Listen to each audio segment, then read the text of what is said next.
Good morning, everyone. Welcome to Tuesday 10 with CadChica Sports, and we are live in Kansas City, Missouri for the second annual Sports Fan Engagement Forum hosted by Q1 Productions.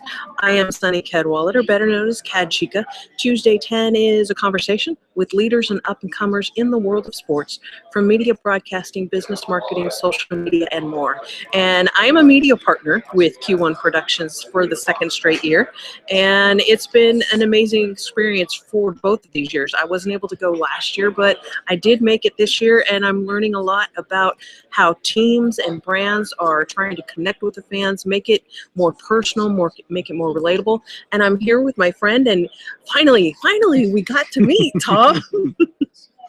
It's been a fun ride here the last couple of days. Absolutely. And this, without further ado, is Tom Buchheim, Buchheim, at Tom Buchheim on Twitter. And we connected on Twitter. We kind of have the same mindset when it comes to sports and fans and social media. And we actually finally got to meet, and it was perfect. I mean, we just picked up like we've always been talking on Twitter, but You did a day one recap on 4thand140.com. Can you summarize just a little bit about your take from day one? Yeah, I think what I took away from yesterday was there are a lot of data points for teams and leagues to pull in sports, and they're using that data to enhance the fan experience, not just from a digital and social perspective, but from an in-game experience. Mm-hmm. And I think those all kind of tie together, or certainly can if they're done right. What I enjoyed hearing from everybody that spoke yesterday was the focus on the fan, and that's sort of what I wrote about on my day one recap on 4th and 140.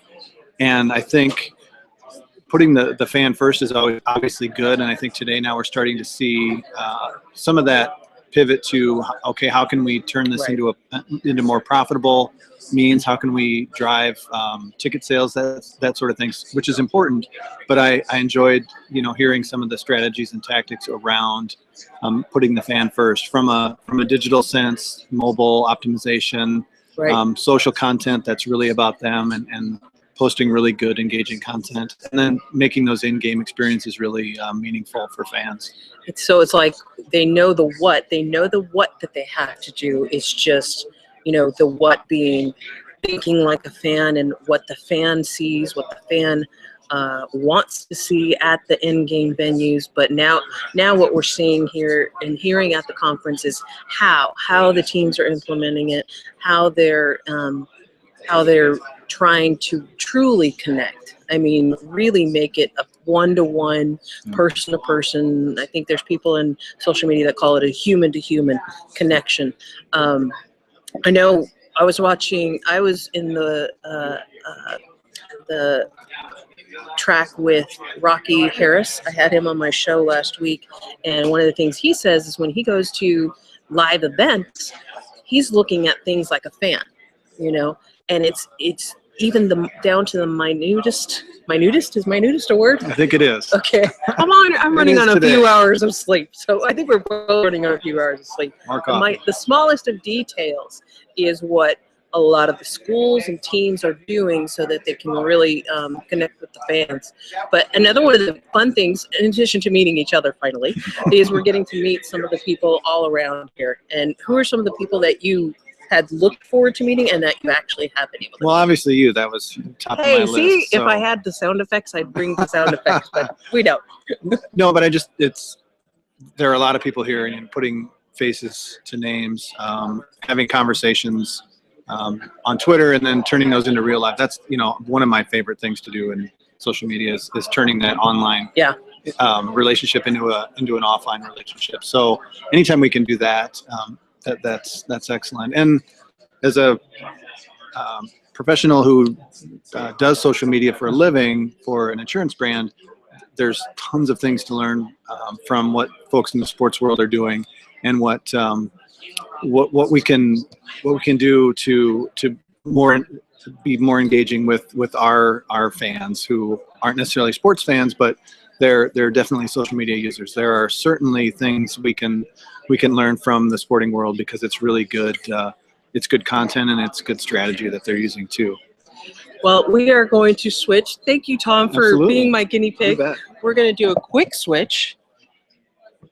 I'm not going to butcher your name, Russ, so That's I'm fine. just going to call you digital_Russ Thank you. from the Oklahoma Sooners, Boomer Sooner. Boomer Sooner. And you have done some,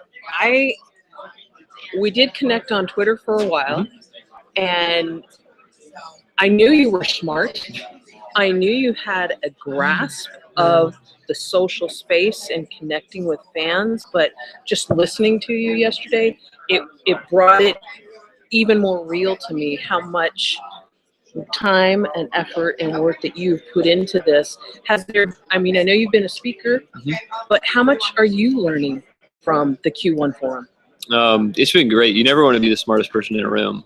But you are. No, that's You're one of them. So if you're the smartest person in a room, you got to find a different room, and that's what things like this are really great for us. Getting in a room with a lot of other really, really smart people to hear how they're approaching things, how they're doing things. And also to find people that are strong where you're weak. And that's one thing that there are going to be some areas for everyone when you come to events like this where you go, well, yeah, we already do that, or yeah, I already know that. But the real key is to get all the things that you're not good at, learn those and go, okay, and then go latch on with those people and say, well, how can I get better at that? How can we do that better? Procedures, processes, writing things down, like having manuals for things, all that stuff that we can get a lot better at because I'm such an idea guy, not a process guy. So that's been a big emphasis for me so far. And listening to you yesterday, there was one question, and it clicked with me, the type of person you are and I'm sure it extends to your whole team, but somebody asked you a question yesterday, I forget what it was, and you were just honest. You said, we suck. He said, that's what he said. He said, we suck.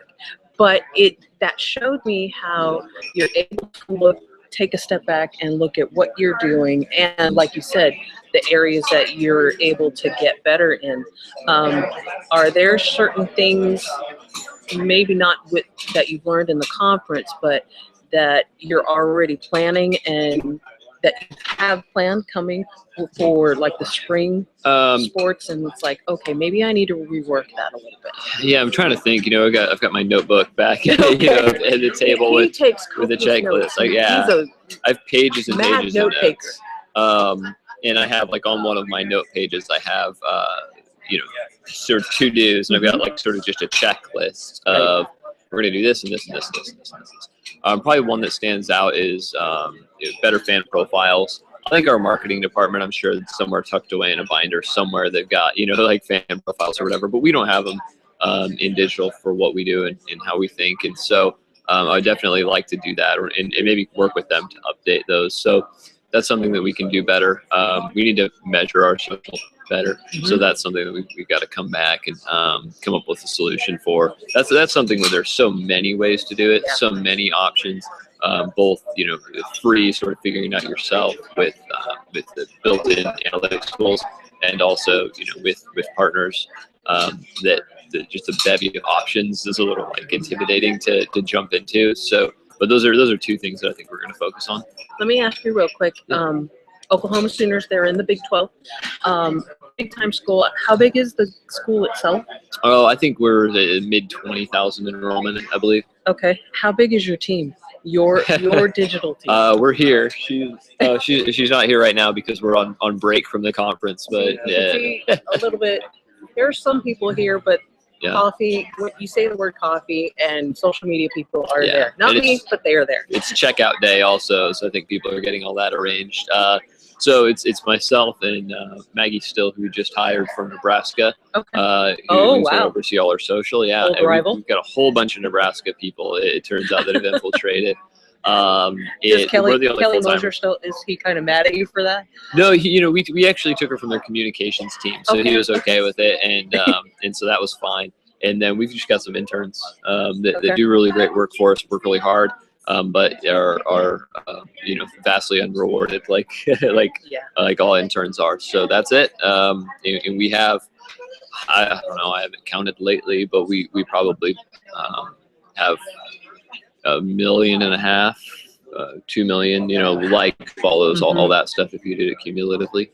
Well, I mean, not just in the followers, but some of the interactions. I love the Twitter Q&As. They did a lot of Twitter Q&As with football players this past fall, and I loved it. I love that type of one-to-one interaction. I'm hoping that they use Twitter video as replies to the Q&As, but that's just me and my little plug for Twitter video. But Twitter, I am not paid by Twitter for that promotion, but it'll be easier once you can upload from your own library to do things like that. Yes. The live recording. Well, it was great to meet you. Thank you so much. It's at digital_Rust, right? Yeah, I'm going to work with some people at Twitter, see if we can ditch that underscore at some point. But, yeah. There you go. Well, thanks for joining me. Thanks so much. Appreciate it. Appreciate it. All right, we are going to try and go find someone that I wanted to talk to. I don't know if this is going to work, but we'll see. We're going to try and make this work. Hopefully, I'm going to drop in on him. I am on we are live. I am live.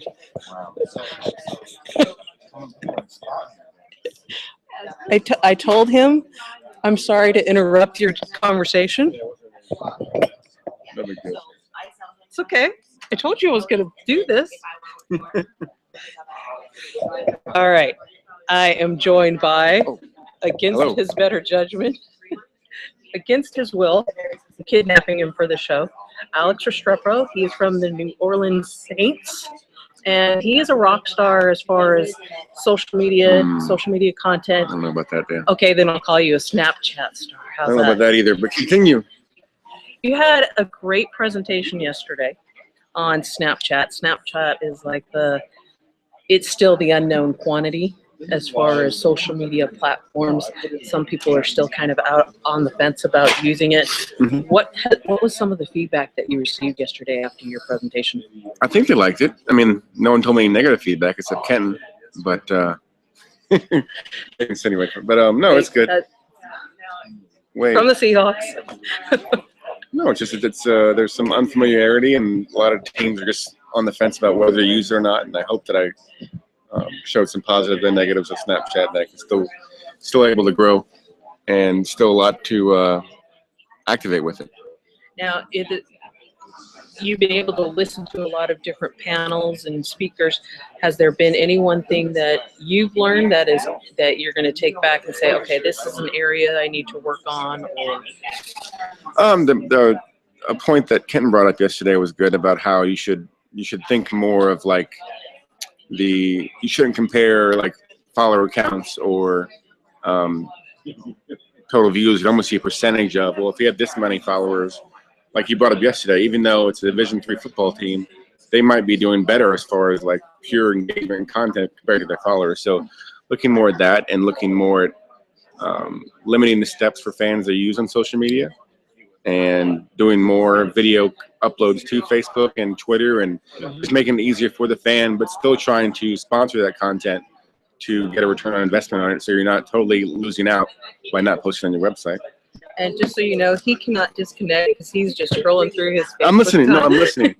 He's scrolling through his Facebook timeline and just totally ignoring me. So I'm listening. Sorry, okay. I'm here engaging. Yes, there we go. I just have to give him a hard time because he's from New Orleans, and we have family in New Orleans, so there you go.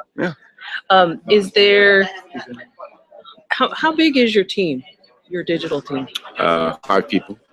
Really? We have a digital director, a writer, 2 videographers, and another digital media manager that kind of is responsible for e-marketing and ads for the website and social.